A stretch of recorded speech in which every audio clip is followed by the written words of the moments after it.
James, what was the point that you were trying to get across when you went to Atlanta and Vegas when training camp was starting? I was just training. What were you training for?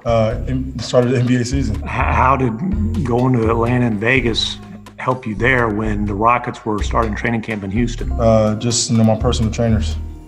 Hope you guys are doing good. The James Harden trade is ongoing, and we've had some issues with Rudy Gobert. 2 quick fouls here. Oh, he's going to be thrown out.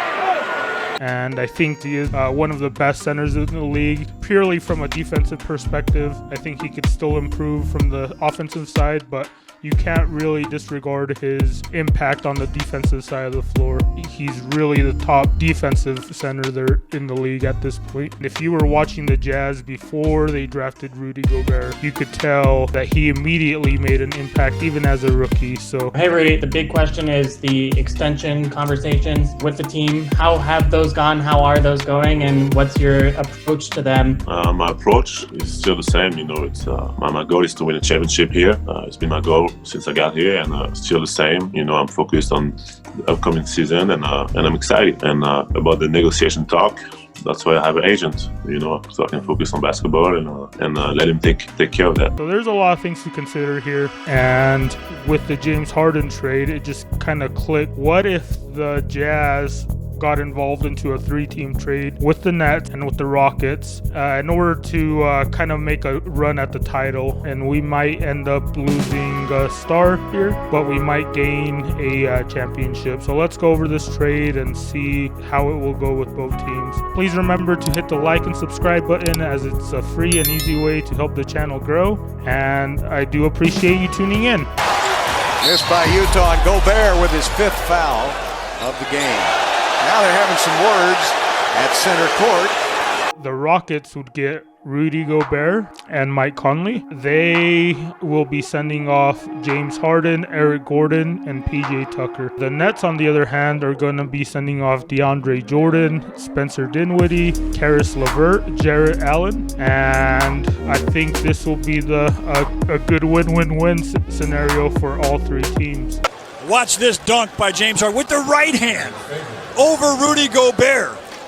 Man, is that nice. Let's go ahead and break it down. So, the Jazz, obviously, they're going to be losing Rudy Gobert, who is 28 years old, is in his prime, 7'1", best defensive center in the league, in my opinion. We're going to be trading him away for DeAndre Jordan, who has very similar stats.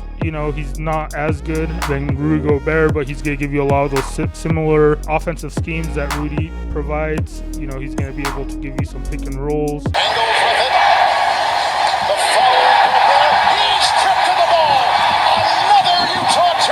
Player efficiency rating isn't that far off from Rudy Gobert's, so we're not going to be losing out much there, and we're going to lock him in for 3 years at a very reasonable discount for a center. And then we're going to have Spencer Dinwiddie coming in to replace Mike Conley. I think he will fit in well with being a pass-first point guard with Donovan Mitchell. At that point, the Rockets would get a defensive center back as insurance for DeMarcus Cousins. He can play DeMarcus Cousins at the 4, and he can be that stretch big. And, the Rockets have a history of playing 2 centers. They had Ralph Sampson and Hakeem Olajuwon back in the 90s. We can see a reinvention of the Twin Towers in Houston with John Wall and DeMarcus Cousins and Rudy Gobert. With Mike Conley, that team will be super scary to compete against, and they will still get a lot of flexibility to do other things down the line, right?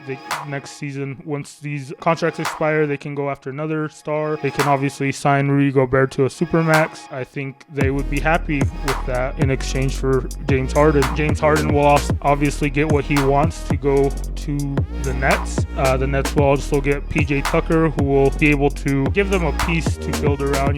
He's very versatile in the positions that he can play. Even though he's 6'5", they played him at center last year, so who's to say they won't won't do that this year on the Nets if this trade were to happen. And of course, we have to send some bodies over, to make everything, the salaries work. To replace Dinwiddie, we're sending Nigel Williams, who I believe he's another late first rounder that we drafted at some point, or a second round draft pick. I'm not too sure, to be honest. The Jazz would end up with Eric Gordon.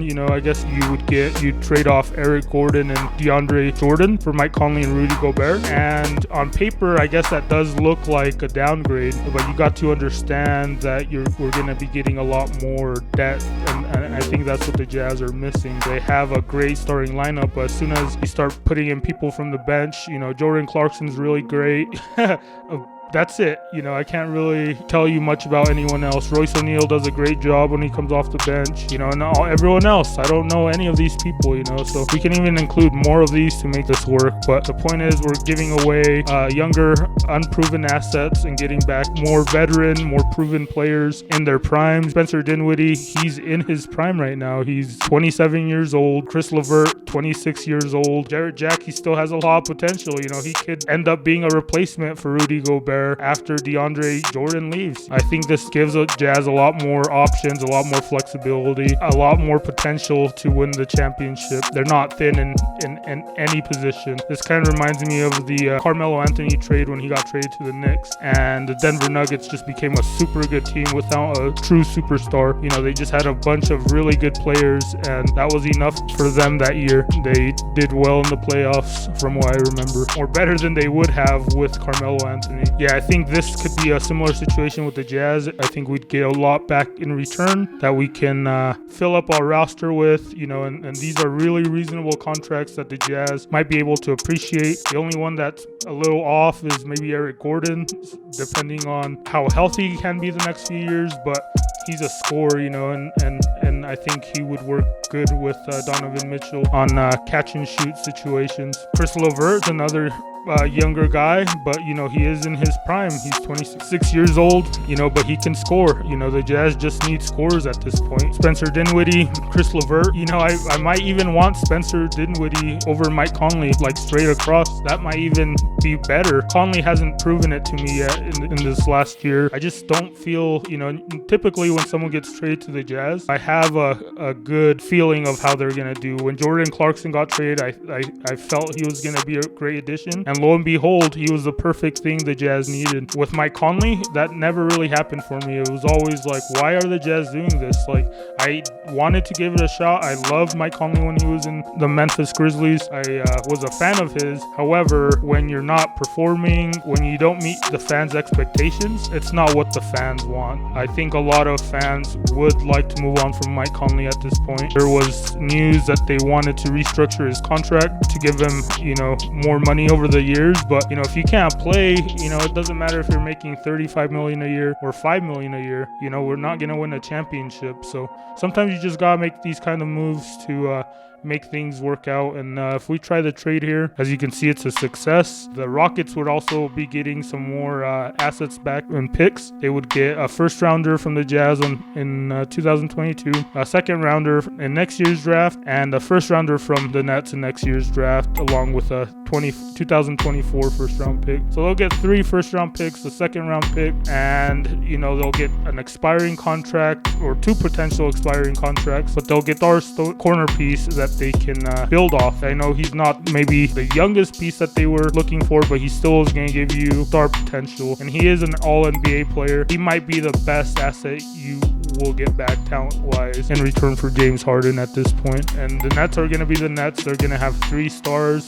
They might be a little bit thin as far as depth goes. They might be the completely opposite of the Jazz at that point. But the Nets, they would have 3 superstars: Kyrie Irving, Kevin Durant, and James Harden. So at that point, you're almost okay without having any depth. But in the Jazz case, if you have 1 star and then maybe stars, you can't just have that if you want a championship. You're going to have 2 always. And last year, it's unfortunate we didn't have Bogdanovich in the playoffs. We didn't have Mike Conley all the time because he had to go have his baby. But are we going to do any better this year running it back with the same players? Or do we need to make a change? I think in this case, we're gonna be losing our star, but we're gonna get marginally the same talent back in return, and it's gonna bolster our depth. We're going to have a better sixth man coming off the bench. I don't know if that would be Eric Gordon, if we'd want to start Eric Gordon. Obviously, we'll still have Joe Ingles in this scenario, and we'll still have Bogdanovic.